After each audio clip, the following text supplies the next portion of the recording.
Hello everyone, welcome you all at Lokesh sir unlimited study zone. So बच्चों, आज start कर रहे हैं हम लोग अपना चैप्टर 1। ठीक है। चैप्टर 1 हमने काफी दिनों मैथ्स पढ़ने के बाद और चैप्टर पढ़ने के बाद स्टार्ट कर रहे हैं। बच्चों, ये जो चैप्टर है ये थ्योरेटिकल चैप्टर है थोड़ा सा। ठीक है ना। थ्योरी बेस्ड चैप्टर है और कहना चाहिए एल्गोरिदम बेस्ड चैप्टर है। एल्गोरिदम वर्ड मैं आपके लिए यूज कर रहा हूं यहाँ पे, और उस वर्ड का मतलब समझो। एल्गोरिदम का मतलब होता है बेटा set of rules. Set of rules कि ऐसे है, ऐसा करना है। जैसे फॉर एग्जांपल, आप मॉर्निंग में उठोगे तो आप पहले ब्रश करोगे, ठीक ना। फिर आप फ्रेश जाओगे, फिर उसके बाद आप नहाओगे, फिर आप क्लास के लिए आओगे। तो ये आपके रूल्स हैं जिनको आप तोड़ते नहीं हो। ये तो ये आपकी दिनचर्या है। दैट इज कॉल्ड दिनचर्या। बेटा, जो दिनचर्या है ना, ये भी एक प्रकार का एल्गोरिदम है। ठीक है ना। एल्गोरिदम मतलब अगर आपको आगे बढ़ना है और आपको अपना सिस्टम सही रखना है, तो आप इसी प्रोसेस को फॉलो करोगे, तब सारे रिजल्ट सही आएंगे। इसको बोलते हैं एल्गोरिदम। समझ में आ गया बेटा। जैसे कंप्यूटर में प्रोग्रामिंग होती है, अगर आप किसी बच्चे ने कंप्यूटर की प्रोग्रामिंग देखी हो बेटा, कंप्यूटर पर की प्रोग्रामिंग में बेटा एल्गोरिदम का बहुत महत्व होता है। ठीक है ना। कंप्यूटर की प्रोग्रामिंग में एल्गोरिदम का बहुत महत्व होता है। बट प्रोग्रामिंग क्या होती है? प्रोग्रामिंग होती है collection, set of commands, set of commands, commands या इंस्ट्रक्शन, है ना। मतलब यहाँ पर एक कमांड है, यहाँ पर एक कमांड है, यहाँ दूसरा, यहाँ तीसरा, चौथा, पांचवा, इस तरीके से बेटा देखो। और वहां पर पहले कमांड के बाद ही आपको दूसरा कमांड रखना है। अगर आपने ये रख दिया और ये बाद में रख दिया, तो आपको पता है कुछ का कुछ हो जाएगा और आपका सॉफ्टवेयर तैयार नहीं होगा। तो ये कहलाती है बेटा एल्गोरिदम। तो प्रोग्रामिंग एक एल्गोरिदम हुआ करती है जिसका बहुत इंपॉर्टेंट महत्व होता है। अगर आप उसको प्रोग्रामिंग को एल्गोरिदम में नहीं अरेंज नहीं करोगे ना, तो आपका सिस्टम नहीं चलेगा, आपका जो सॉफ्टवेयर है वो रन नहीं होगा, गड़बड़ एरर बताएगा। चलिए तो स्टार्ट करते हैं बेटा। Real number. तो रियल नंबर के लिए सबसे पहले इंट्रोडक्शन देते हैं कि रियल नंबर भाई कहाँ से आता है। तो हम पहुंचते हैं भाई साहब नंबर सिस्टम पे। अगर हमको इसको समझना है तो हमें पहुंचना पड़ेगा सबसे पहले नंबर सिस्टम पे। तो नंबर सिस्टम पे सबसे पहले नंबर जो फैमिली बनी बेटा, वो नेचुरल नंबर थे। एंड नेचुरल नंबर स्टार्ट कहां से होते थे? जीरो से नहीं, वन से। One two three four up to up to up to up to up to, ये नंबर थे नेचुरल नंबर। और ये कभी खत्म नहीं होते थे। Smallest natural number is one and largest number is not defined. और बेटा नेचुरल नंबर ऐसे नंबर होते थे जो काउंटिंग नंबर कहलाते थे बस।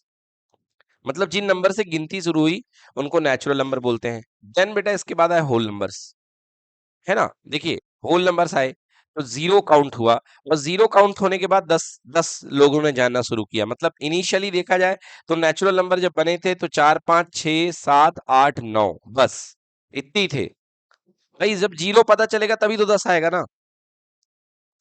जब जीरो पता चलेगा तभी तो 10 आएगा।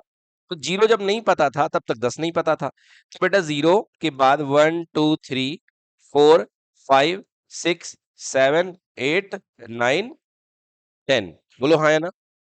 है ना। एक गाना भी है, इंडिया में आर्यभट्ट ने जीरो खोजा था तो गाना भी बन गया था। जब जीरो दिया भारत ने दुनिया को गिनती आई। तो एग्जैक्टली क्योंकि 9 तक थे, तो 9 के बाद 10 आया, और 10 के बाद ही तो 11 का पता लगेगा। क्योंकि 9 ना होता तो 10 ना होता तो 11 भी ना होता, और आगे के कोई नंबर ना होते। तो होल नंबर के जीरो के बाद ही 10 का पता चला। ऐसे चलती गई आगे आगे आगे और ये बन गए होल नंबर। ठीक है ना। तो होल नंबर में जीरो होता है। देन इसके बाद क्या है बेटा? इंटीजर्स। क्या आते हैं? इंटीजर्स। लार्जेस्ट होल नंबर का पता नहीं है, स्मॉलेस्ट है zero. Largest whole number not defined. ठीक है बेटा।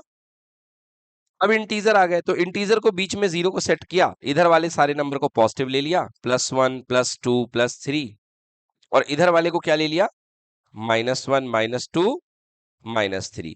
अब इंटीजर आने से नंबर्स का सब्ट्रैक्शन पूरे तरीके से समझ में आने लग गया। जैसे आपसे किसी ने बोला कि 1 में से 4 माइनस करो, तो अगर आपकी दुनिया होल नंबर तक होती तो आप नहीं कर पाते। बट इंटीजर के आने से 1 में से 4 माइनस करना मतलब 1 को 4 डिजिट पीछे ले जाना लेफ्ट में। तो 1 से 1 डिजिट, 2 डिजिट, 3 डिजिट और 4 डिजिट। बोलो आंसर कितना आया? -3। ऐसा आपने बचपन में पढ़ा होगा, है ना, 1 को शिफ्ट करना। देन इंटीजर के बाद कौन से नंबर आते हैं बेटा? Rational number. कौन से नंबर आते हैं? Rational number. भाई इंटीजर के बाद रेशनल नंबर आते हैं। रेशनल नंबर ऐसे नंबर जो p अपॉन क्यू की फॉर्म में लिखे जा सकते हैं।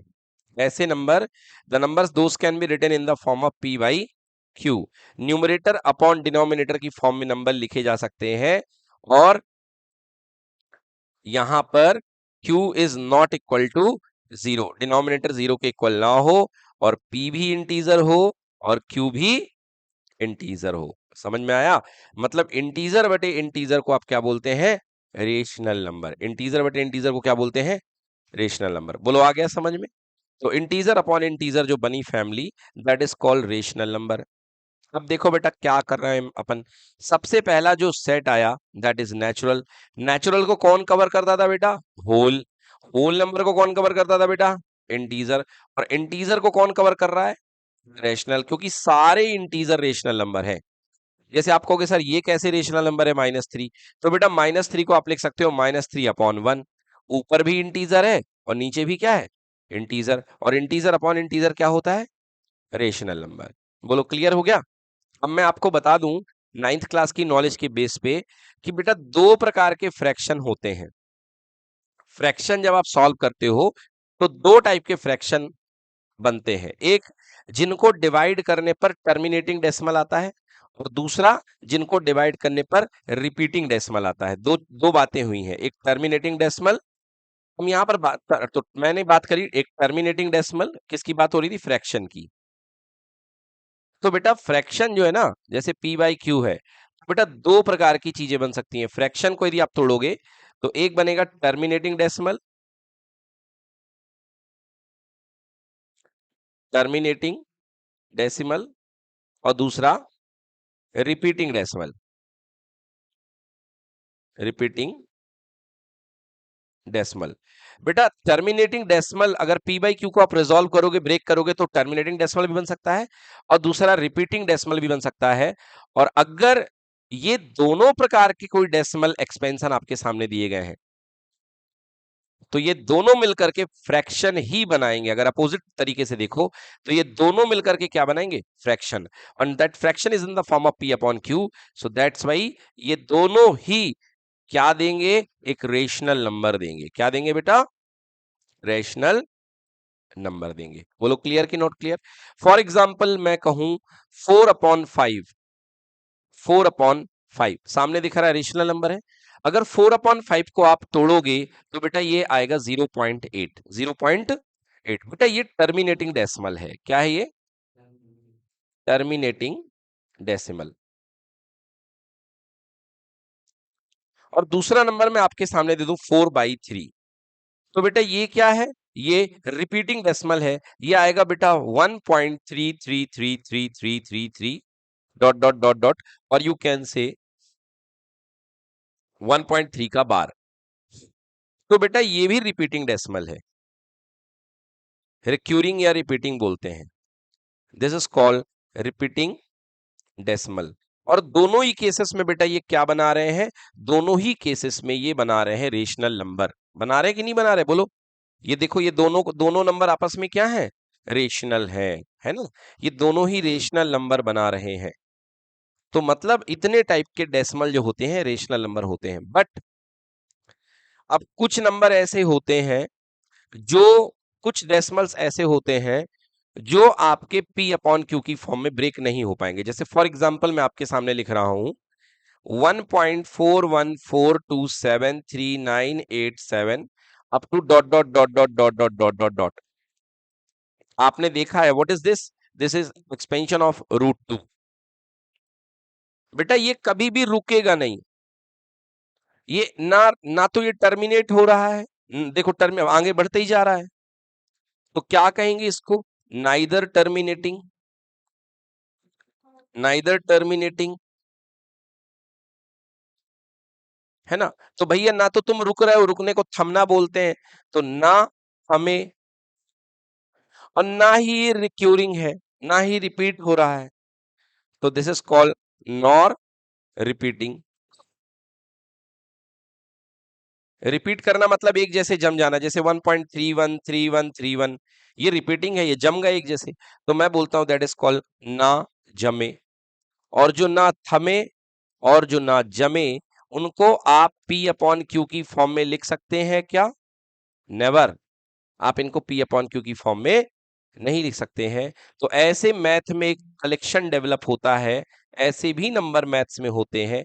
ऐसे नंबर को क्या बोलते हैं बच्चों? Irrational number. क्या बोलते हैं? Irrational number. ठीक है, आपने नंबर्स की दो सबसे बड़ी वैरायटी देख ली। एक आपने वैरायटी देखी, एक आपने, सबसे पहले बात करते हैं, सबसे पहले नेचुरल आए, नेचुरल को कवर करते हुए होल नंबर आए, होल नंबर को कवर करते हुए इंटीजर्स आए, इंटीजर्स को कवर करते हुए कौन आया? रेशनल नंबर आए, क्यू। मगर बेटा एक छोटा सा परिवार डेवलप हो गया इन अलग से नंबर का। इस नंबर को क्या बोलते हैं? इरेशनल। क्या बोलते हैं? इरेशनल। ये एक छोटी सी फैमिली और डेवलप हो गई। अब याद रखिएगा, जो रैशनल है वो इरेशनल नहीं है, और जो इरेशनल है वो रैशनल नहीं है। ये बिल्कुल अलग ही फैमिली है। देखो पूरा कवर नहीं कर रही रेशनल, रेशनल को कर रही क्या? ना रेशनल के अंदर इरेशनल बैठा है, ना इरेशनल के अंदर ही रेशनल बैठा है। बिल्कुल अलग है ये फैमिली। अब इन सबको मिलाते हुए नंबर का सबसे बड़ा जो कलेक्शन बना, इन नंबर को मिलाते हुए सबसे बड़ा जो कलेक्शन बना, ये सब कुछ मर्ज करते हुए उसको क्या बोलेंगे? Real number. क्या बोलेंगे बेटा? हाँ, and it is represented by capital R. So ये रियल नंबर फैमिली है। मतलब आप कह सकते हो real number is the combination of rational and irrational. Yes और नो? रेशनल और इरेशनल को आप अगर आप प्लस कर दो तो आपके पास क्या मिल जाएगा? रियल नंबर की फैमिली। बोलो क्लियर कि नॉट क्लियर? तो ये हो गया बेटा रियल नंबर का इंट्रोडक्शन, कि रियल नंबर अभी के टाइम में बेटा लार्जेस्ट नंबर की फैमिली है। क्लियर हो गया? सबसे पहले इस चैप्टर में चीज आती है fundamental theorem of arithmetic. But उसके पहले मैं आपको एक चीज बताना चाहूंगा। बेटा अभी आपने देखा कि कोई भी rational number P upon Q का अगर आप एक्सपेंशन करो, इसका डेसिमल एक्सपेंशन करो, तो आपके पास दो चॉइस मिलती है। आइदर या तो ये टर्मिनेटिंग होता है, या तो ये क्या डेसिमल बनता है? Terminating decimal. बोलो यस। और दूसरा ये क्या बनता है? Repeating decimal. बोलो बनता है कि नहीं बनता है? दो ही चॉइस है, इसके अलावा कोई चॉइस नहीं है। आप कोई भी रेशनल नंबर को ब्रेक करके देख लो, या तो वो टर्मिनेटिंग डेसिमल बनेगा या वो रिपीटिंग डेसिमल बनेगा। सवाल ये है कि क्या किसी नंबर बस को देख करके आप पता लगा सकते हो कि ये टर्मिनेटिंग है कि रिपीटिंग है? केवल किसी नंबर को देख करके आप पता लगा सकते हो कि टर्मिनेटिंग है कि रिपीटिंग है? हाँ, आप पता लगा सकते हैं। आप इसके डिनोमिनेटर को ले जाइए, आप इसके क्या करिए? डिनोमिनेटर को ले जाइए और डिनोमिनेटर का फैक्टराइजेशन कर दीजिए। क्या कर दीजिए बेटा? डिनोमिनेटर का फैक्टराइजेशन कर दीजिए। अब डिनोमिनेटर के फैक्टराइजेशन में देखिए कि only power of two present है, only powers of two present है, पावर्स ऑफ फाइव प्रेजेंट है, या बोथ प्रेजेंट है। अगर बेटा इन तीनों में से कोई भी चीज प्रेजेंट हो रही है, केवल power of two, power of five या बोथ प्रेजेंट हो, तो वो जो नंबर बनेगा आपका P बाई Q, वो कैसा होगा? टर्मिनेटिंग होगा। कैसा होगा बच्चों? टर्मिनेटिंग। ठीक है। दूसरा, ये ना होता तो क्या होता? ये ना होता तो ये होता। अगर अदर देन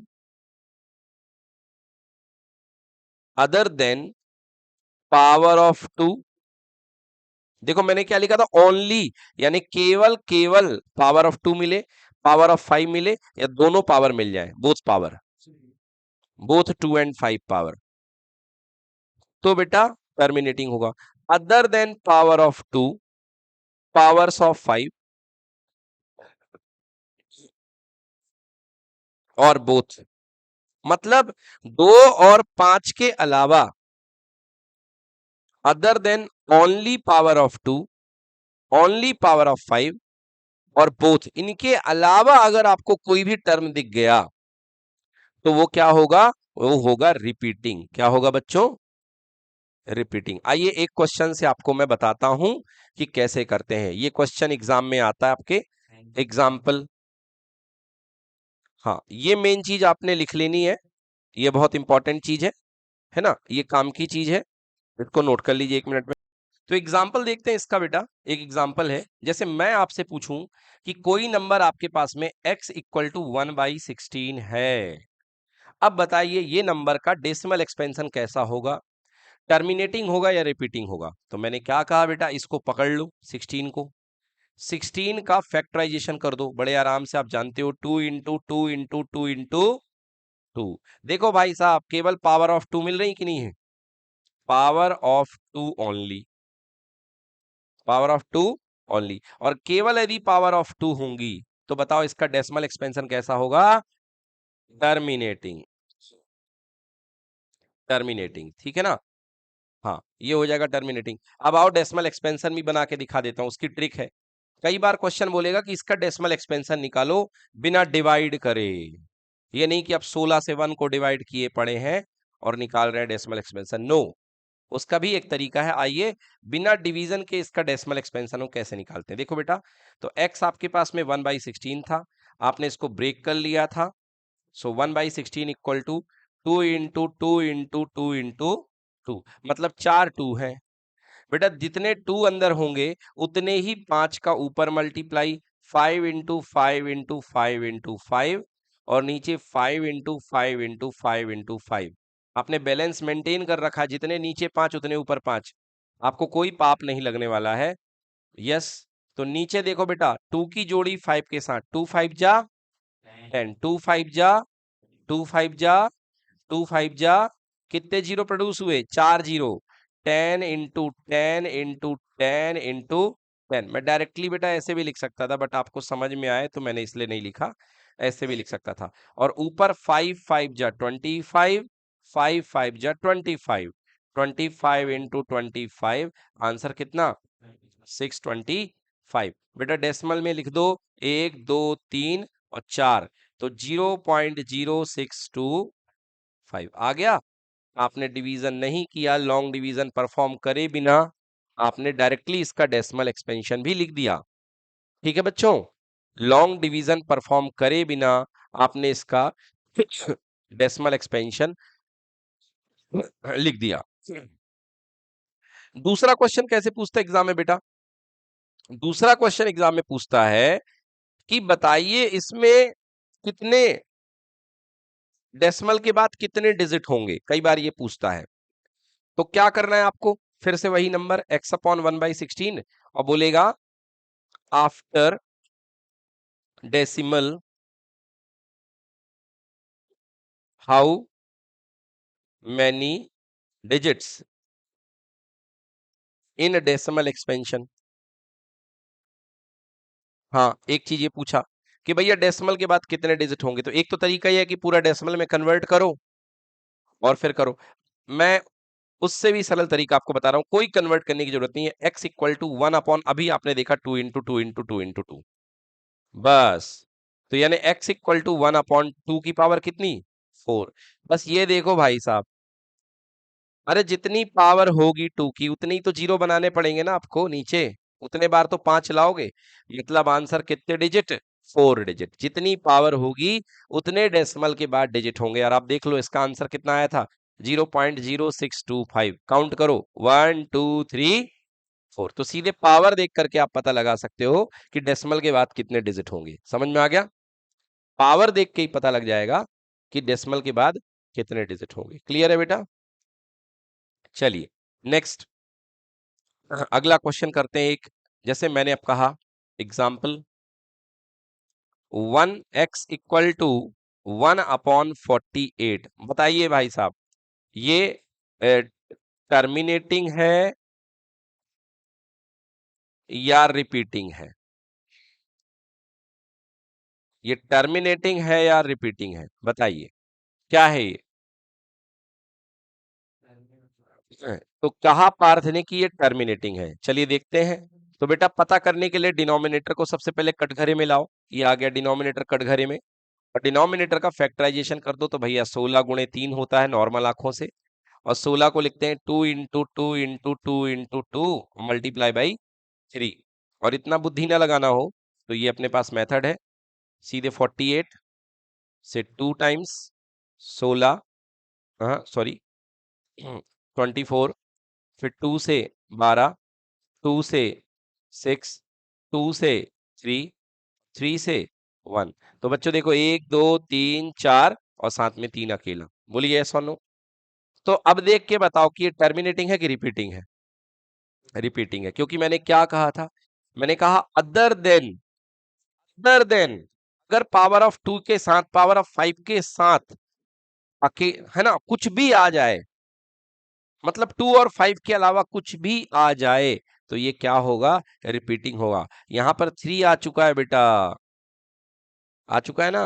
अब 3 आने की वजह से नीचे 10 के टर्म कभी नहीं बन सकते हैं कि प्योरली 10 के टर्म हो। और जब नीचे प्योरली 10 के टर्म होते तभी तो तुम डेसिमल बना पाते, बोलो हाँ या ना।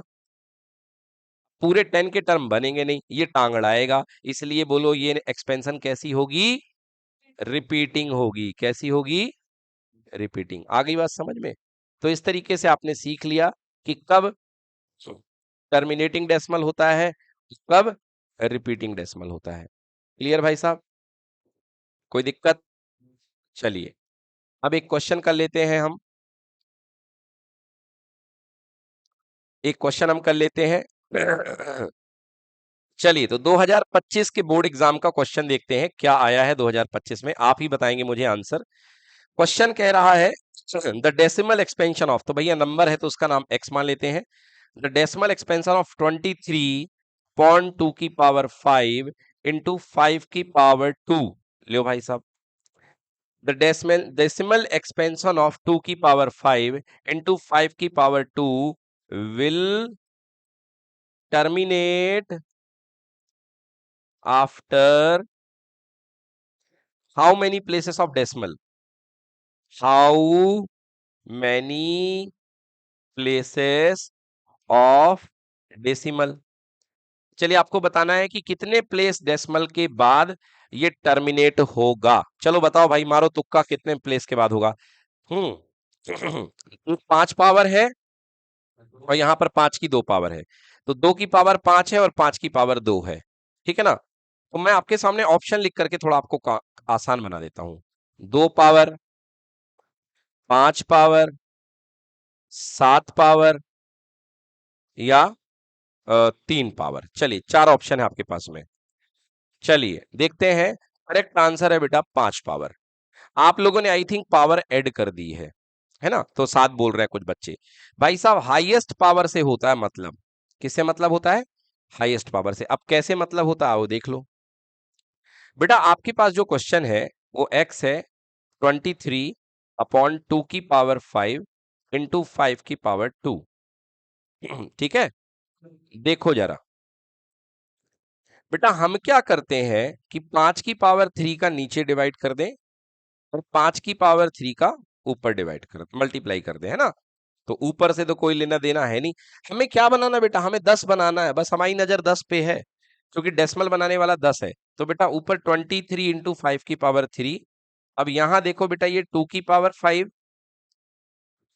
इंटू 5 की पावर 5, दिखा कि नहीं दिखा? बेस सेम होगा तो पावर क्या हो जाएंगी? ऐड हो जाएंगी। हो जाएंगी कि नहीं हो जाएंगी? तो भैया हमें 5 की पावर 3 लेके आना था, तभी तो टोटल पावर 10 की बनेगी। तो अब क्या आ गया बेटा, देखो 23 इंटू 5 की पावर 3 मतलब 125। तुम्हारा जो होना है वो, हमें न्यूमरेटर से मतलब नहीं है। नीचे क्या हो जाएगा? एक फॉर्मूला आपने पढ़ा था, ए की पावर एम इंटू बी की power M equal to A B की होल पावर एम।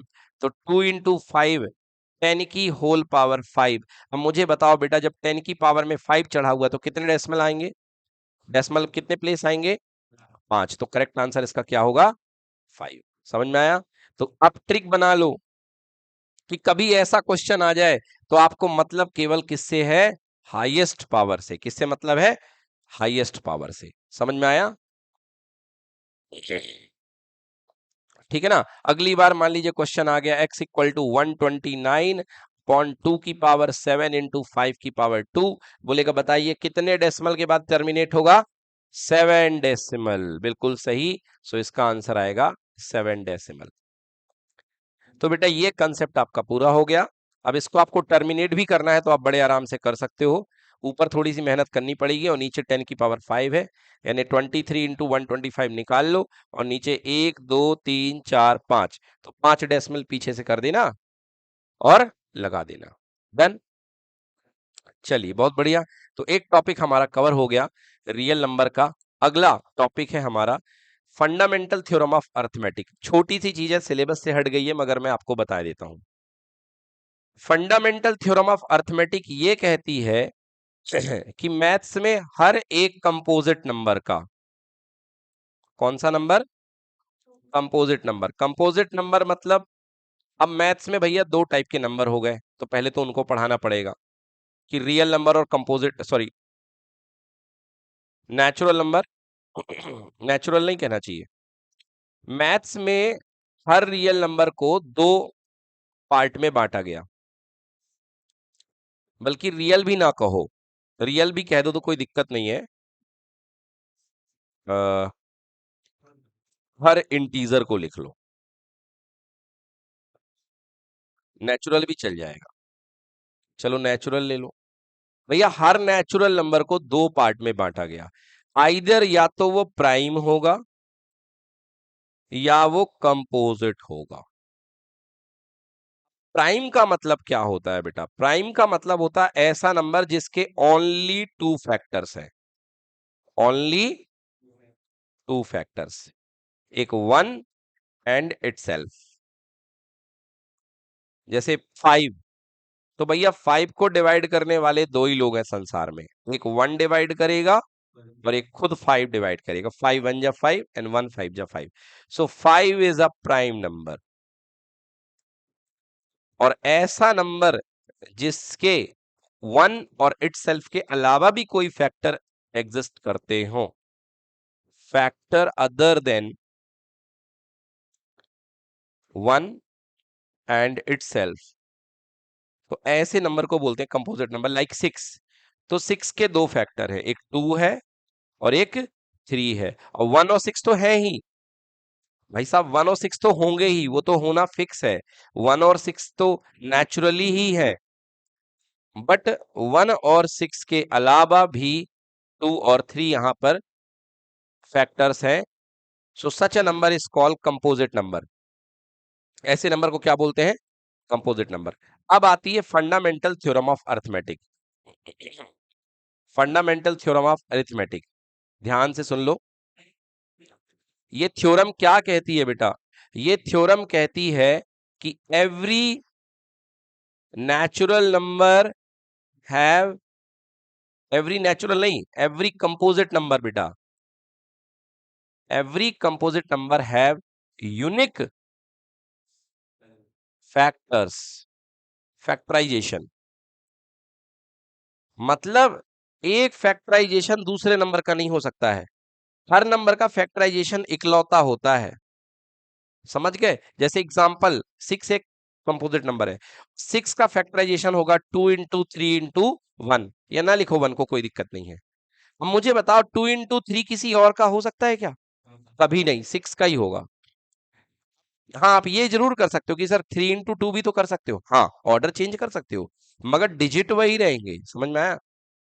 अगर आप बोलोगे 12 का, तो 2 गुणे 2 गुणे 3, और यही आपको मिलेगा 12 का ना। 12 का इसके अलावा कोई फैक्टराइजेशन आपको नहीं मिलेगा, 12 का आपको यही मिलेगा। This is called fundamental theorem of arithmetic. आइए देखते हैं क्या लिखा हुआ है।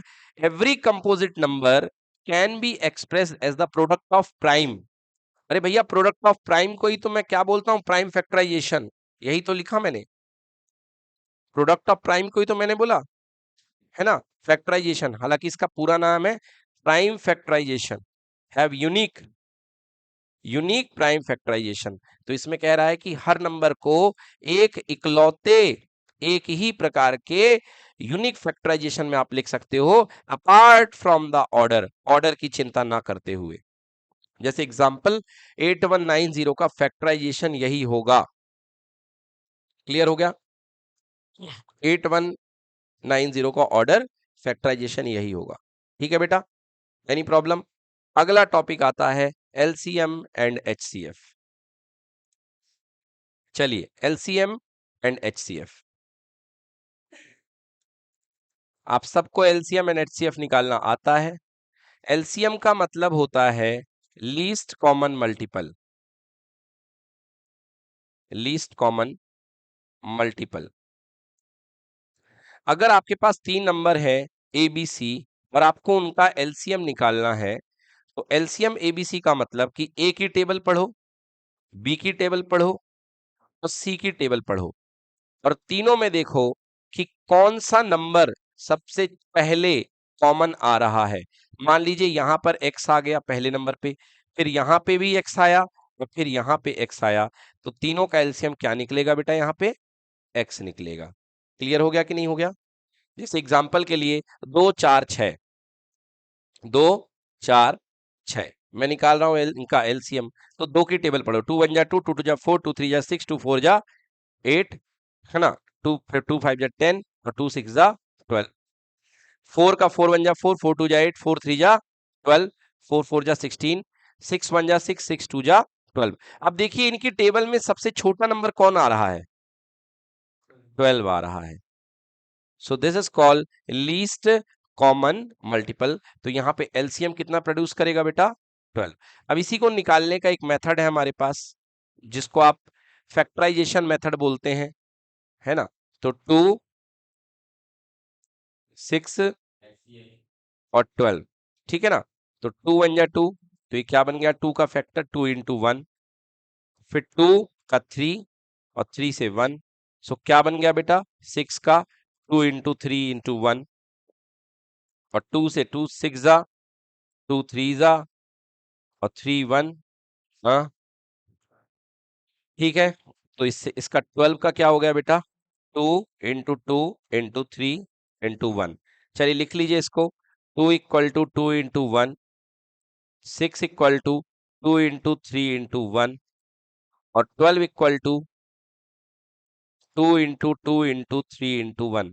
सर इतना बेसिक क्यों पढ़ा रहे हैं? क्योंकि बेसिक से कोई नई चीज निकल के आने वाली है। ये 2 हो गया, ठीक है ना, तो एक 2 लिख लीजिए। जिनके पेयर एक एक बार बन रहे हैं वो लिखो, और जिनके नहीं बन रहे वो भी लिखो। 1 को लिखने की जरूरत है नहीं है, कोई फर्क नहीं पड़ता।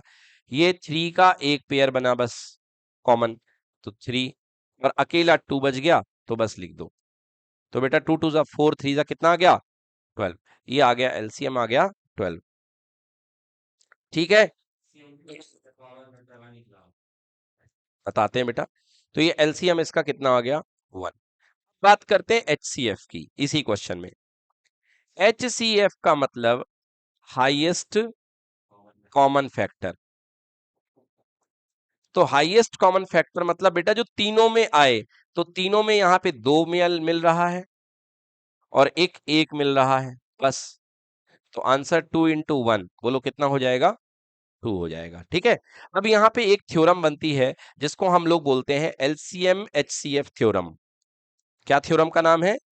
LCM HCF theorem. बेटा इस थ्योरम पर एक क्वेश्चन आता है, याद रखिएगा। ये क्वेश्चन होता है बेटा कि product of numbers equal to LCM into HCF. ये बेटा 2 नंबर के लिए वैलिड है, ओनली वैलिड फॉर 2 नंबर्स। ये जो फॉर्मूला बताया, 3 नंबर का अलग होता है, 4 नंबर का अलग होता है, ये 2 नंबर का फॉर्मूला है। अब आइए देख लेते हैं यहाँ पे हमने जो प्रोडक्ट निकाला है, जो एलसीएम निकाला है, यहाँ तो 3 नंबर का है, तो ये हम अप्लाई नहीं कर सकते हैं, है ना। ये चीज हम अप्लाई नहीं कर सकते हैं। करके देख लो, यदि करना हो तो गलत आ जाएगा शायद। नंबर अपने पास है 2 6 12, तो product of number 2 into 6 into 12, LCM कितना आएगा भैया? एलसीएम आया है हमारे पास में 12, एचसीएफ आया है 2।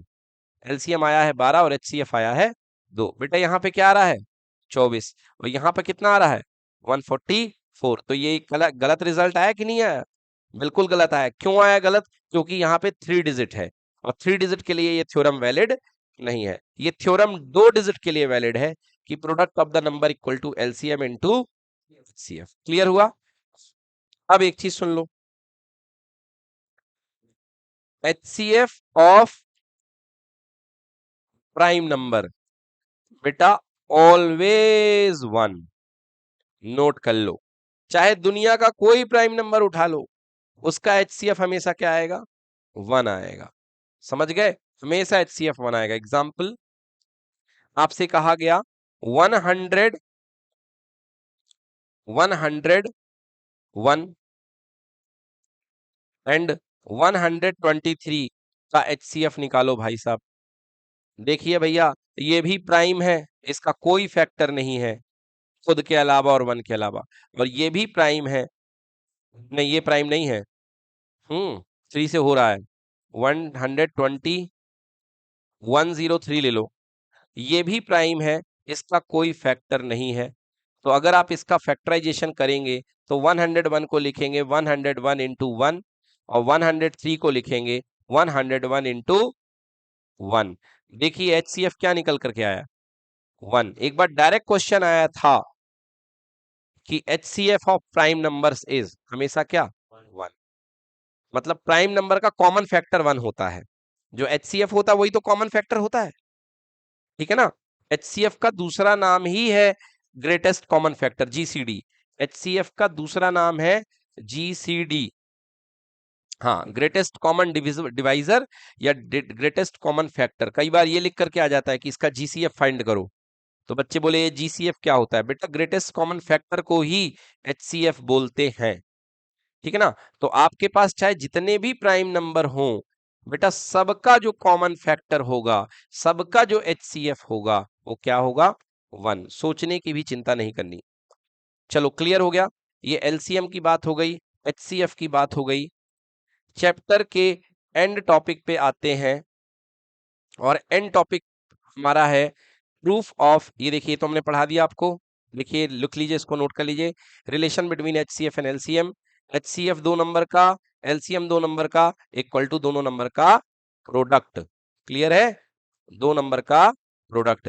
This relationship only holds good for 2 numbers. कितने नंबर्स? 2 नंबर्स। 2 नंबर के लिए रिलेशनशिप वैलिड होती है, ठीक है? 2 नंबर के लिए ये रिलेशनशिप वैलिड होती है। और एक छोटा सा रिजल्ट और लिखिए मेरी तरफ से, LCM sorry HCF is the factor of LCM. Note कर लेना, जो एचसीएफ होता है वो खुद में एलसीएम का फैक्टर होता है। जो एचसीएफ होता है वो खुद में एलसीएम का क्या होता है? फैक्टर। मतलब मैं पूछूं कौन किसको डिवाइड करेगा?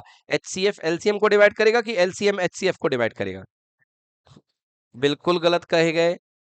एचसीएफ एलसीएम को डिवाइड करेगा, ठीक है ना? तो एचसीएफ हमेशा जो होगा वो एलसीएम को पूरा पूरा कैंसिल करेगा, ठीक है ना?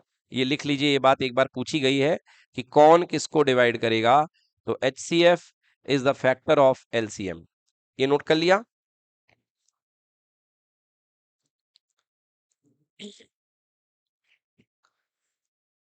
चलिए आगे बढ़ने के लिए लिखिए theorem based on fundamental theorem of arithmetic. ये चीज नोट करिए, अभी ये बीच में आपके कबाब में हड्डी बनेगी, रस्ते का रोड़ा बनेगी, ये वाली चीज, इसलिए नोट करो। Theorem based on fundamental theorem of arithmetic, note करें साहब।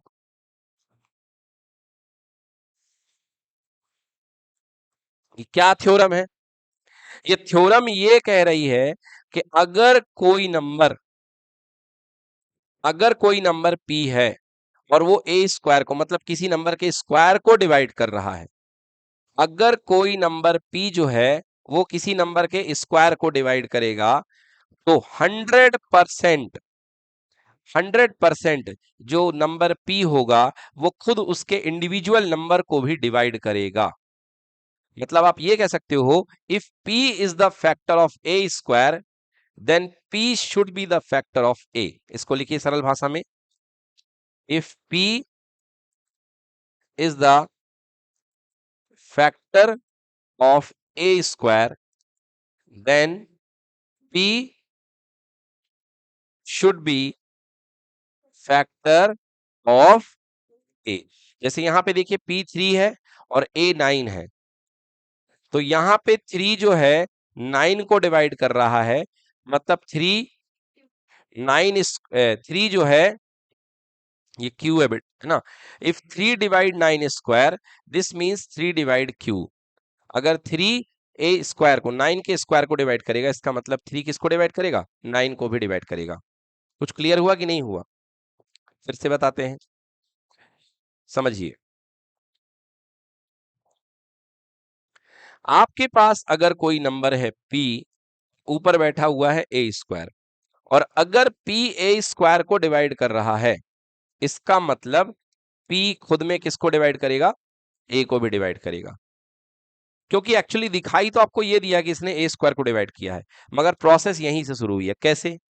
मान लो आपके पास एक नंबर है p3 है, और यहां पर आपके पास में है एक नंबर 81। तो आप ध्यान से देखो, 3 और यहां पे क्या है, 9 का स्क्वायर, यस और नो। तो यहां देखा जाए तो 381 को तो डिवाइड कर रहा है, बट यहां पे 3 9 स्क्वायर को डिवाइड करेगा। ध्यान से देखो, 9 स्क्वायर मतलब 9 इंटू 9। बोलो हाँ भैया, ये डिवाइड तभी कर पाएगा जब इसमें से ये किसी एक 9 को कैंसिल करे, यस और नो।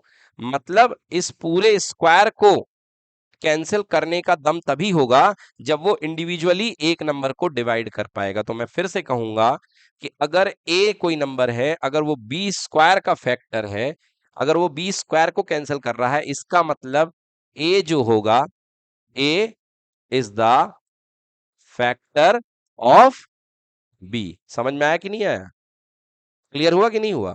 अगर ए बी स्क्वायर को कैंसिल कर रहा है, इसका मतलब ए बी को भी पूरा पूरा कैंसिल करेगा। बोलो यस कि नो। कितने बार कैंसिल करेगा? मान लेते हैं एम बार। नहीं, आई डोंट नो नंबर क्या है, मेरे पास हमको नहीं पता, तो हम नहीं जानते कि एक बार करेगा कि 2 बार करेगा कि 10 बार करेगा, बट कुछ ना कुछ बार करेगा, तो we can consider it M times.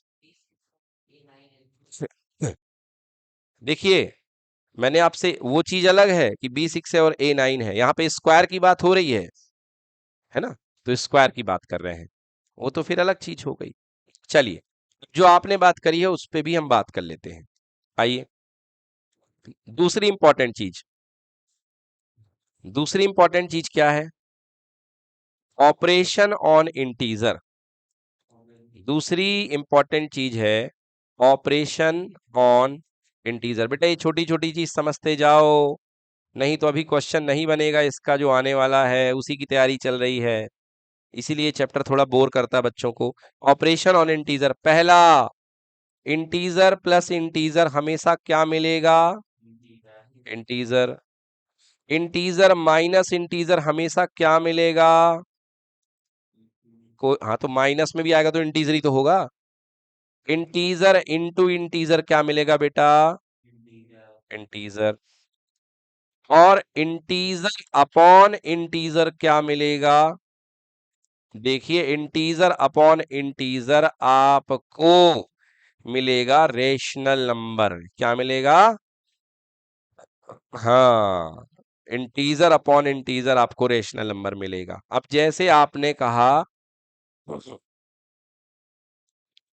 दो चीजें हैं आपके पास में, एक है 6/2 और 2/6, ये देखिए, ठीक है ना। एक है 6/2 और एक है 2/6। तो भैया इंटीजर अपॉन इंटीजर इस केस में आपको इंटीजर ही मिल रहा है, क्योंकि 2 ने 6 को पूरा पूरा क्या कर दिया, कैंसिल। 2 ने 6 को पूरा पूरा क्या कर दिया, कैंसिल। तो अगर डिनोमिनेटर न्यूमरेटर का फैक्टर है, तो इंटीजर अपॉन इंटीजर क्या मिलेगा आपको, इंटीजर मिलेगा, क्योंकि नीचे वाले ने ऊपर वाले को काट दिया। बट यदि डिनोमिनेटर न्यूमरेटर का फैक्टर नहीं है भाई साहब, यहां देख लीजिए 6 2 का फैक्टर नहीं है, तो आंसर कितना आएगा, 1/3। और 1/3 is not a integer, 1/3 is a rational number. जी हाँ, तो आपको इस चीज को ध्यान रखना पड़ेगा कि इंटीजर अपॉन इंटीजर कब इंटीजर मिलता है और इंटीजर अपॉन इंटीजर कब रेशनल नंबर मिलता है। बोलो क्लियर हो गया। देखिए अगला टॉपिक है इरेशनल नंबर, और अब हम आगे इरेशनल नंबर को प्रूफ करने भी जा रहे हैं कि किसी नंबर को इरेशनल नंबर हम कैसे प्रूफ करेंगे। देखिए लास्ट ईयर तक हम ये कहते थे कि कोई नंबर अगर नाइदर रिपीटिंग नॉट टर्मिनेटिंग है तो वो इरेशनल नंबर है। यस और नो? तो भाई अगर इरेशनल नंबर है तो हमें उसका डेसिमल एक्सपेंशन पता होना चाहिए। तो एक तो तरीका ये था लास्ट ईयर तक कि उसका डेसिमल एक्सपेंशन निकाल लो √2 का, और फिर पता लगाओ कि वो बता दो उनसे कि ये जो है नाइदर टर्मिनेटिंग नॉर रिपीटिंग। एक तो तरीका ये था, बट अब हम दूसरे मेथड से करेंगे। उस मेथड का नाम है कॉन्ट्रडिक्शन मेथड। कौन सी मेथड बेटा? Contradiction method. इस पर हम बात करते हैं, मगर सबसे पहले हम आपको रेशनल नंबर की डेफिनेशन बता दें। नंबर एस, हाँ तो रेशनल नंबर की फैमिली को एस से रिप्रेजेंट किया जाता है, is called irrational if it can not be written in the form of P upon Q. जी हाँ, अगर कोई number neither repeating not terminating है तो उसके एक्सपेंशन को आप कभी भी पी अपॉन क्यू की फॉर्म में लिख नहीं सकते हो, क्योंकि ना वो जमेगा ना वो थमेगा। तो कभी भी डेसिमल नीचे वाले 10 पता ही नहीं चलेंगे भैया कितने पे रुकोगे, वो बढ़ता ही जाएगा और नीचे वाले आप बढ़ाते जाओगे, ऊपर वाले भी बढ़ते जाएंगे, नीचे वाले भी बढ़ते जाओगे। तो कभी आप रोक ही नहीं सकते उसको। So that number is said to be irrational number. Clear हो गया? मतलब इस नंबर को आप इंटीजर अपॉन इंटीजर की फॉर्म में नहीं लिख सकते हो, तो वो कहलाएगा इरेशनल नंबर। बट अब आपको इसको प्रूफ करना है यूजिंग अ न्यू मेथड। बेटा इस नई मेथड का नाम है कॉन्ट्रेडिक्टरी मेथड। कॉन्ट्रेडिक्टरी मेथड, ठीक है भाई साहब, कॉन्ट्रेडिक्टरी मेथड। अब कॉन्ट्रेडिक्टरी मेथड का मतलब समझ लो क्या होता है। कॉन्ट्रेडिक्टरी मेथड में लॉजिक लगते हैं और उन लॉजिक से आपको एक आर्गुमेंट को फॉल्स साबित करना पड़ता है। क्या साबित करना पड़ता है? फॉल्स। मगर फॉल्स साबित करने के लिए आपको पहले उस आर्गुमेंट को ट्रू मान करके चलना पड़ता है। क्या मान करके चलना पड़ता है? ट्रू मान करके। आइए देखते हैं कैसे। पहले इसको मीनिंग समझ लो। आपके मोहल्ले में कोई इंसान चिल्लाते आया, घोड़े ले लो घोड़े, घोड़े खरीद लो घोड़े। समझ में आया? और भैया वो घोड़े की जगह जो है, वो घोड़े की जगह गधा बेच रहा है। क्या बेच रहा है? गधा। चिल्ला रहा है घोड़े ले लो घोड़े, मगर गधा बेच रहा है। तो आपने क्या कहा? अच्छा भाई साहब ये तो गधा है। तो उसने कहा अरे ये घोड़ा है। तो तुमको अब साबित करना है उसको कि अरे ये घोड़ा बोल रहा है, बेच गधा रहा है। अब आप उसको 10 बार बोल रहे हो कि ये गधा है, तो वो कह रहा साबित करो। तो आपने क्या किया बेटा? आपने कहा कि मान लिया हमने घोड़ा है, let it be horse, let it be horse. अब आपने हॉर्स मानने के बाद इस पर हॉर्स के टेस्ट लगाए। क्या टेस्ट लगाया? आपने इसके कान पकड़ के खींचे, और कान पकड़ के खींचे तो इसको क्या करना था? नहीं करना था, हिनहिनाना था। और ये क्या बोलता है? ढेचू ढेचू। क्या बोलता है? ढेचू ढेचू। अब गधा भैया, घोड़ा कभी ढेचू बोलेगा? नहीं बोलेगा। तो पहला टेस्ट ये हो गया। दूसरा, आपने इसको दौड़ाया तो ये दौड़ नहीं पाया, वो भी निपट गया, फेल हो गया। तो एक दो टेस्ट लगाए, और आपने कहा इन टेस्ट के लॉजिक से जो लॉजिक निकला, आपने कहा कि ये लॉजिक से पता चल रहा है कि हमने जो आर्गुमेंट को ट्रू माना था वो गलत साबित हो गया है। समझ गए? हमारा जो आर्गुमेंट था, जिसको हमने कंसीडर किया था कि लेट इट बी हॉर्स, ये हमारे आर्गुमेंट से गलत साबित हो चुका है। इसलिए हम सॉरी बोलते हैं, और ये हॉर्स नहीं है, ये क्या है? डंकी है। क्या है ये? डंकी। अब पूरी इस प्रोसेस को जो मैंने कथा सुनाई है, ये आपको यही याद रखनी है एग्जाम में। अभी तो आपको याद रहेगी मगर बाद में भूल जाती है, इसलिए कथा याद रखना। आइए करते हैं prove that √2 is a rational number. पहला क्वेश्चन आपके बुक का, और √2 √3 √5 √7 सबको ऐसे करना है। और उसको आगे करने के पहले एक चीज लिख लीजिए, स्क्वायर रूट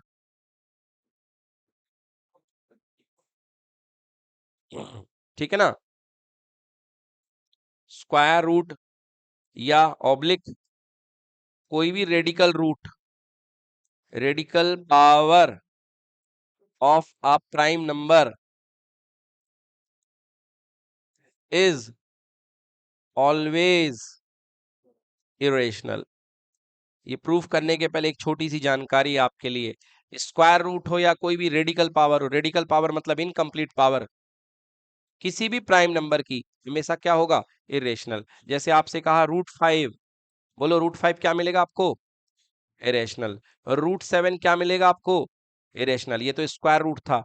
देखो 5 का क्यूब रूट, लो भाई साहब, ये प्राइम नंबर है और ये इसका कौन सा पावर है, रेडिकल पावर है भाई, because it is written in the form of 5⁻1/3। बोलो ये भी क्या होगा, इरेशनल होगा। क्लियर कि नॉट क्लियर। तो ये रूल ही होता है बेटा। ये देखो 7 की पावर, यहां पर मैंने रेडिकल पावर लिख दिया 7 की पावर 4, सॉरी 7 की पावर 4 नहीं, 7 की पावर 1/4। बोलो बच्चों क्या होगा, इरेशनल। मतलब प्राइम नंबर का कोई भी रेडिकल पावर होगा वो हमेशा क्या आएगा आंसर, इरेशनल, क्योंकि प्राइम नंबर के फैक्ट टूटते ही नहीं है। जब टूटेंगे नहीं तो उससे बाहर क्या निकाल लोगे। बट कंपोजिट नंबर के लिए फंडा नहीं है भाई साहब। आपसे कंपोजिट नंबर के लिए लिख दिया गया, आपसे कंपोजिट नंबर के लिए लिख दिया गया, जैसे 16 की पावर 4, ये देखो 1/4। अब भाई साहब 16 का मतलब होता है 2 × 2 × 2 × 2, ये पावर 4th रूट आया। मतलब क्या लिख सकते हो अंदर, 2 की पावर 4 और ऊपर पावर चढ़ गई है 1/4, 4 से 4 और ये क्या आ गया 2। बोलो ये रेशनल है कि रेशनल है, ये रेशनल है। क्या है ये, रेशनल है। तो इसलिए ये क्यों हो गया, क्योंकि यहां पर कौन बैठा हुआ है, प्राइम की कंपोजिट, क्योंकि यहाँ पे कंपोजिट बैठा हुआ है। तो आई मीन टू से प्राइम नंबर की घटनाओं को याद रखिएगा। प्राइम नंबर में कोई भी आपको रेशनल पावर मिलेगी, कोई भी आपको सॉरी रेडिकल पावर मिलेगी, तो वो क्या देगा आंसर, इरेशनल देगा। ठीक है, चलिए अपने मेन टॉपिक पे वापस आते हैं जो हमको करना है। Last topic, prove that √2 is a irrational number. ठीक है ना, prove that √2 is a irrational number. लियो भाई साहब, प्रूफ करना है हमको कि √2 जो है इरेशनल नंबर है। अब हमको पता है कि √2 इरेशनल होता भी है, मगर फिर भी प्रूफ करना है। तो let us suppose as a contrary, solution का लिखने का तरीका, और ये लाइन हर एक बच्चे को लिखनी है पूरी पूरी, ये लिखना ही पड़ेगा आपको, ये मेथड ही है इसके लिखने का। लेट अस सपोज, हाँ लेट अस अज्यूम कर दो, कोई दिक्कत नहीं है।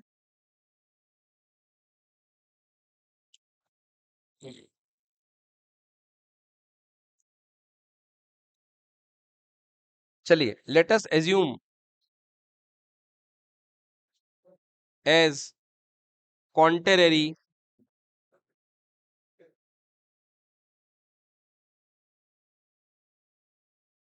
तो let us assume as contrary √2 is a rational number. मैंने बताया था कि सामने वाला गधा बेच रहा है मगर उसको फिर भी हम घोड़ा मान के स्वीकार करते हैं, तो यहां पर हम यही कर रहे हैं कि हमने एज अ कॉन्टेररी स्टेटमेंट,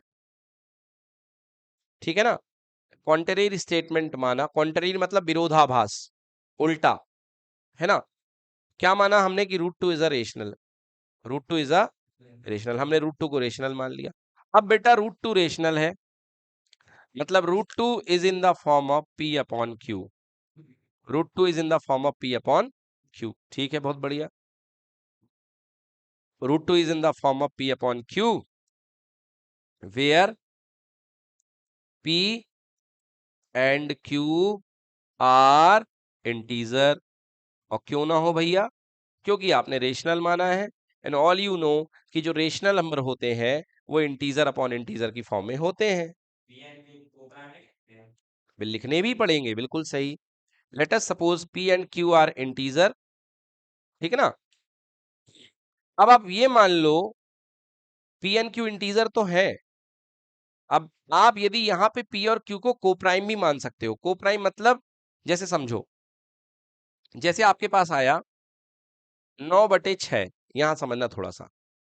तो 9/6 रेशनल तो है, मगर यहाँ पे 9 और 6 कोप्राइम नहीं है, क्योंकि एक दूसरे को काट रहे हैं। अब यदि काट दो इसको, 3 3 जा 3 2 जा 3/2। देखो, अब इन दोनों आपस में कुछ काटेंगे कि नहीं काटेंगे? नहीं काटेंगे। मतलब इनका कॉमन फैक्टर देखा जाए तो इनका HCF अब 1 है। तो ऐसे नंबर जिनका HCF 1 हो जाए उनको क्या बोलते हैं? कोप्राइम। क्या बोलते हैं? कोप्राइम। तो यहाँ पे 3 और 2 क्या है? कोप्राइम है। तो हम यहाँ पे ये मान के चलते हैं where P and Q are integer. समझना बहुत अच्छे से। P और Q को हमने क्या मान लिया? इंटीजर मान लिया। अब रुकिए जरा, मान लो P और Q कैंसिल हो रहे हैं, तो हमने उनको कह दिया लो भैया होलो कैंसिल। P और Q एक दूसरे को काट दिए, A बार और P बार। खुश हो गए काट करके एक दूसरे को, लो कुछ टाइम कट गया। Here that is √2 equal to A upon B आ गया। अब नहीं कट रहे हैं, where A and B are coprime. बोलो ठीक है कि नहीं है? ए और बी क्या है? कोप्राइम। सवाल है क्या सर आप ऊपर भी मान सकते थे? मान सकते थे, मगर लिखना होता है ये वाली लाइन में नीचे उसके। बट हमने एक लाइन कैंसिल कर दिया कि आपके कंसेप्ट और तगड़े बने। को प्राइम है ए और बी, और को प्राइम होने का मतलब दोनों का HCF कितना है? 1। कॉमन फैक्टर दोनों के 1 है। और याद रखना को प्राइम का मतलब ये नहीं होता कि दोनों को प्राइम है। को प्राइम होने का मतलब ये नहीं होता है कि दोनों को प्राइम है। जैसे एग्जांपल 5/6, ये देखिए, तो ऊपर 5 तो प्राइम है, मगर जो नीचे 6 बैठा वो कंपोजिट है कि नहीं है? ऊपर 5 प्राइम है, नीचे जो 6 बैठा कंपोजिट है। मगर इसका मतलब ये नहीं है कि ये दोनों ही प्राइम नंबर है। देखिए दोनों प्राइम नंबर नहीं है, मगर इनके कॉमन फैक्टर क्या है? 1। इसलिए ये कहलाएंगे को प्राइम। क्या कहलाएंगे ये नंबर? हाँ, को प्राइम का मतलब ये मत समझ लेना कि दोनों प्राइम। को प्राइम का मतलब जिन जो एक दूसरे को कैंसिल ना करें। अब कोई इवन नंबर है, कोई ऑड नंबर है, कैसे कैंसिल करेगा? बहुत अच्छे से समझो। ये हो गया। तो बच्चों यहां तक हम आ गए हैं। अब आगे बढ़ते हैं। देखिए कहां तक आ गए हैं? √2 equal to A upon B तक आ गए हैं। बहुत बढ़िया। तो हम लिखेंगे √2 इक्वल टू A/B। अब बेटा अगला स्टेप है स्क्वायरिंग बोथ साइड्स। क्या स्टेप है? Squaring both sides. आप अपनी कस्मे वादों को याद रखिएगा। आपने कह रखा है कि where A and B are coprime, मतलब ए और बी का कोई कॉमन फैक्टर नहीं है। इस लाइन को मैं बार बार एक बार फिर से अच्छे से लिख देता हूं। This means A and B have no common factor other than 1। क्योंकि यही बाद में जा करके अदर देन 1, यही बाद में जा करके कारण बनेगा। ये लाइन आपने जो गलत कंसीडरेशन ऊपर माना है, उसके खुलासा करने की ये यही लाइन कारण बनेगी। अभी देखिएगा। इसलिए इस लाइन का लिखना बहुत जरूरी है कि ए और बी क्या है? को प्राइम। इसी से खुलासा होगा। आइए खुलासा करने की दिशा में आगे बढ़ते हैं। So √2 equal to A upon B, squaring both side. बोलो √2 का स्क्वायर कितना? 2।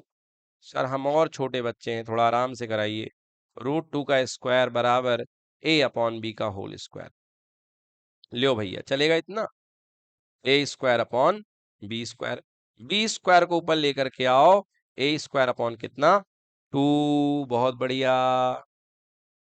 ठीक है बेटा, B क्या था? इंटीजर। ए क्या था, इंटीजर।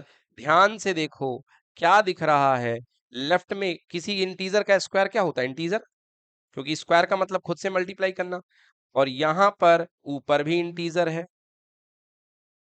और नीचे भी क्या है बच्चों। अगर इंटीजर को इंटीजर से डिवाइड करने में इंटीजर आ रहा है, इसका मतलब नीचे वाला नंबर ऊपर वाले का क्या होगा, फैक्टर। बोला था ना मैंने कि इंटीजर अपॉन इंटीजर है तो रेशनल होगा, और या तो क्या होगा, इंटीजर होगा। तो उस इंटीजर होने के लिए नीचे वाले को ऊपर वाले का क्या होगा, फैक्टर। तो लिखेंगे देयरफॉर, या this implies 2 is the factor of A square. बोलो हाँ है ना। इसका मतलब 2 जो होगा वो ए स्क्वायर को क्या करेगा, कंप्लीटली कंप्लीटली डिवाइड करेगा। यस और नो। 2 जो होगा वो ए स्क्वायर को कंप्लीटली कंप्लीटली डिवाइड करेगा, तभी तो इंटीजर आएगा। और मैंने एक चीज और बताई थी कि अगर कोई नंबर नीचे वाला किसी के स्क्वायर को काटता है, इसका मतलब वो नंबर इंडिविजुअल उस नंबर को भी पक्का पक्का काटेगा, मतलब उसका फैक्टर होगा। यस और no. If 2 divides, if 2 divides a square, it means 2 divides a। अगर 2 a स्क्वायर को काटता है तो इसका मतलब 2 किसको काटेगा, एक। उल्टा क्यों बोल रहे हो भैया, अगर 2 a स्क्वायर को डिवाइड करता है इसका मतलब 2 किसको कैंसिल करेगा, a को। सो 2 is the factor of a। बोलो हाँ है ना। तो मतलब 2 जो है क्या करेगा, एक को कैंसिल कर देगा, कर देगा, बिल्कुल कर देगा। और मान लो 2 ने ए को कैंसिल किया, कितने बार बेटा, m बार। इसको लिखना पड़ेगा लेट। आपकी बुक में सी चलता, मैं भी सी ले लेता हूं, सी ले लो, ठीक है ना। सी बार कैंसिल कर दिया है ना, मतलब 2 से ए को डिवाइड किया और इसने इसको सी बार में कैंसिल कर दिया, रिमाइंडर 0 ले आया। और क्यों ने कैंसिल करेगा, क्योंकि घोषित हो चुका है कि 2 जो है ए का फैक्टर है। बच्चों बिल्कुल यहां ध्यान दो, तुमने यहां ध्यान नहीं दिया तुम्हारा क्वेश्चन चला जाएगा और मेरे से कई बार पूछोगे ये कैसे हुआ वो कैसे हुआ, इसलिए ध्यान दे लो यार एक बार। भैया यहां से क्या आया, क्रॉस मल्टीप्लाई कर दो, ए इक्वल टू कितना, 2c। देखो एक चीज आ चुकी है, जो आपका नंबर था √2, जिसको आपने a अपॉन बी माना था, उसमें एक चीज हमारे हाथ में आ चुकी है कि a को डिवाइड करने वाला कौन है, 2। 2 a का फैक्टर है, आ चुका है कि नहीं आ चुका है। अब आगे बढ़ते हैं, a इक्वल टू 2c आ गया है बेटा। यहाँ पे इसका नंबर 1 देना था, मेरे को भूल गया था, तो इसको इक्वेशन नंबर 1 दे दें। अब लिखते हैं फ्रॉम इक्वेशन नंबर 1। बच्चों इक्वेशन नंबर 1 क्या था, बी स्क्वायर इक्वल टू, यही था ना कुछ, A square by 2, A square upon 2।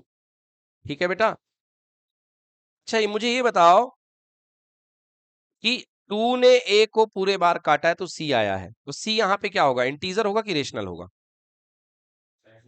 अरे क्या कैसी बात करते हो, इंटीजर होगा भाई। अगर कोई नंबर किसी को कैंसिल करता है तो वो इंटीजर होगा। सी इज एन इंटीजर। तुम 6 को 2 से काटोगे तो 2 3 जा 6, तो 3 क्या आया, इंटीजर हुआ ना। तो b equal to A square by 2, आ जाओ पुट कर दो बेटा यहाँ पे। B square equal to A की जगह 2c का whole square, whole divide by 2। तो B square equal to 4c का होल स्क्वायर डिवाइड बाई 2। 2 से कितने बार बेटा, 2 बार, यानी कहां से, ए इक्वल टू 2c आ गया भाई। A upon 2 equal to C माना था, A upon 2 equal to C माना था, A equal to 2c। A equal to 2c की वैल्यू उठा करके इस इक्वेशन में पुट कर दो फर्स्ट वाले में। तो 2c का whole square upon 2, 4c square by 2, 2 से 2 4 बार कैंसिल हो गया, 2 बार। तो बी स्क्वायर इक्वल टू कितना आ गया, 2c स्क्वायर। क्लियर हुआ कि नहीं हुआ? अब ध्यान से देखना, B square upon two equal to कितना? C square. B square upon two equal to कितना? C square. यानी लिख सकते हो इसको पलट करके कि C square equal to B square by two. लिख सकते हो कि नहीं लिख सकते हो बच्चों? सी इंटीजर था, B square by two, C integer था, ऐसे ही लिखो जैसा लिखा था। क्या लिखा था? B square by two equal to C square. थोड़ा साथ देना यहाँ पे। बोलो बी क्या था? इंटीजर। इंटीजर का स्क्वायर क्या होगा? टू क्या है? और इंटीजर बटे इंटीजर सी क्या था? और इंटीजर का स्क्वायर क्या आएगा? तो बताओ इंटीजर अपॉन इंटीजर क्या आ रहा है? इंटीजर। और इंटीजर अपॉन इंटीजर, इंटीजर कब आता है?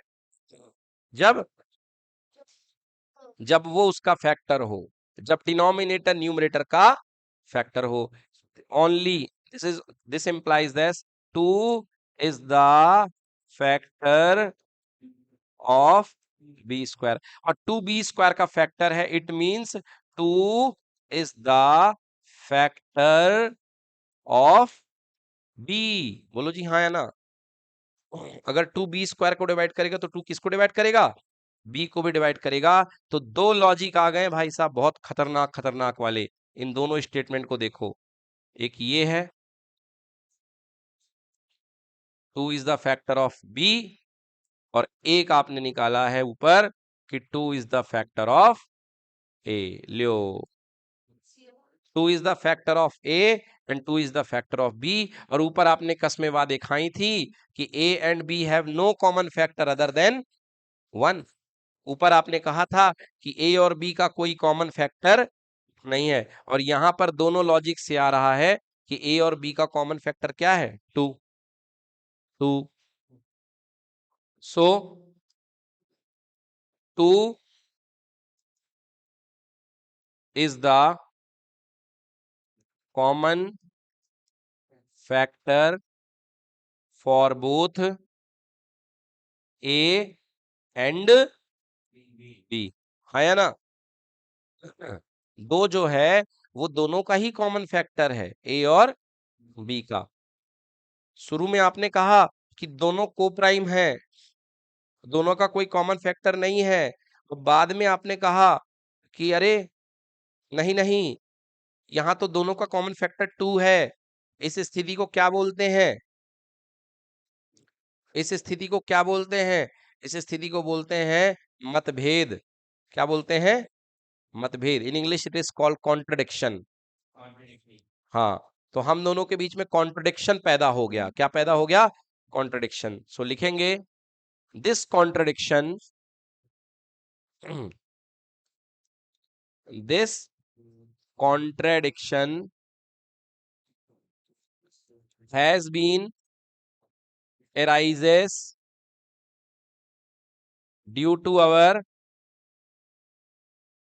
wrong assumption। समझ गए? एम्पायर ने डिसीजन दे दिया, खिलाड़ियों ने रेफरल ले लिया, है ना? कॉन्ट्रडिक्शन, मतभेद उत्पन्न हो गया, एलबीडब्ल्यू नहीं था, एक ने आउट दे दिया। फिर रिव्यू चेक हुआ, और रिव्यू चेक होने के बाद आ गया कि खिलाड़ी नॉट आउट है ना? तो एम्पायर अपनी गलती मानता है ऐसे करके? यस और नो? नहीं मानता। ऐसे करता है, ये क्या है तो ये? हाँ, तो इसको इस तरीके से सिंबल देता है ना, सो मतलब ये गलती है मेरी, I accept my mistake. So this contradiction has been arises due to wrong assumption। So our contrary statement is false या is wrong। जो हमने contrary statement माना था कि रूट टू, जो हमने उसको आउट दे दिया था कि root two is a rational number, let us assume that a contrary root two is a rational number, वो हमने कॉन्ट्रेरी स्टेटमेंट माना था, वो क्या है? फॉल्स है। वो क्या है? फॉल्स है या रॉन्ग है। Therefore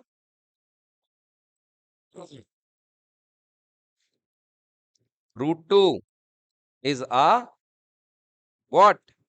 irrational number. समझ में आया कि नहीं आया? तो रूट टू क्या है? Irrational number. देखिए क्वेश्चन आया एग्जाम में, prove that 5 + 7√2 is a irrational number. अभी बड़ा क्वेश्चन है भाई साहब, 5 + 7√2 इज अ रेशनल नंबर। देखिए कैसे करते हैं, मतलब एक्सपेंशन इसकी थोड़ी ज्यादा दिख रही है। अभी तक आपने केवल √2 के लिए करा, 5 + 7√2 बिल्कुल मेथड वही है। Late us assume 5 + 7√2 is a rational number. ठीक है, सो 5 + 7√2 इक्वल टू A/B या P/Q, वट जो भी मान लो, P/Q। Clear? Where P and Q are integers and coprime, लिख देंगे यहां where P and Q are coprime integers. ठीक है भैया, ना दोनों एक दूसरे को काट रहे हैं और दोनों इंटीजर हैं, क्योंकि रेशनल नंबर में इंटीजर बटे इंटीजर की फॉर्मेट बनती है, दोनों इंटीजर है। अब बेटा देखो 7√2 निकालो। 7√2 इक्वल टू P/Q माइनस कितना बेटा 5, तो 7√2 equal to P - 5Q upon कितना बेटा Q, बोलो हाँ या ना। सो √2 इक्वल टू, देखना अच्छे से, P - 5Q अपॉन कितना बेटा 7Q। अब बताओ मुझे, बोलो P क्या है, अरे P क्या है, इंटीजर, माइनस 5 क्या है, Q क्या है, 7 क्या है, और Q क्या है, मैंने पढ़ाया है आपको, integer minus integer into integer क्या होता है, और इंटीजर इंटू इंटीजर क्या होता है, और इंटीजर माइनस इंटीजर क्या होता है, इंटीजर माइनस इंटीजर क्या होता है, इंटीजर होता है। भाई लिखाया तो था ना, integer plus integer integer integer minus integer integer integer into integer. केवल इंटीजर अपॉन इंटीजर में दो केस बनेंगे, एक इंटीजर बनेगा, दूसरा रेशनल बनेगा। यस की नो? तो भैया इंटीजर माइनस इंटीजर इंटीजर, और नीचे इंटीजर अपॉन इंटीजर क्या होगा, इंटीजर। बोलिए हाँ या ना। और integer upon integer is called rational. Integer upon integer क्या होगा, रेशनल। मतलब कि √2 जो है that is equals to P - 5Q upon 7Q, जिसमें ऊपर भी इंटीजर आ रहा है और नीचे भी क्या आ रहा है, इंटीजर आ रहा है। बोलिए हाँ या ना। तो इंटीजर अपॉन इंटीजर हर हाल में क्या होता है, रेशनल। हर हाल में क्या होता है, रेशनल। मतलब √2 इज इक्वल्स टू रेशनल। बोलो हाँ या ना। अब √2 के बारे में मैंने आपको बताया था कि this is the square root of prime number. लिखेंगे यहां पे, but square root of prime number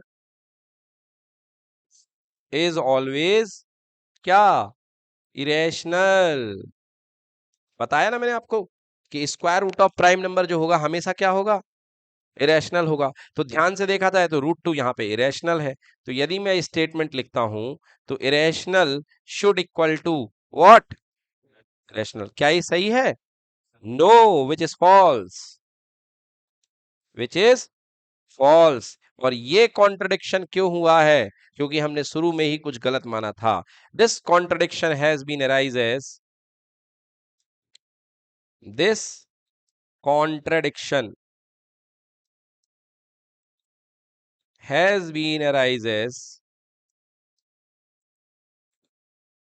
due to our wrong assumption। ठीक है ना। Therefore क्या, किसके बारे में बात कर रहे थे, ये number 5 + √2, 5 + 7√2 is a irrational number. Therefore 5 + 7√2 is a irrational number। Done। बिल्कुल। 5 + 7 √2 इज अ रेशनल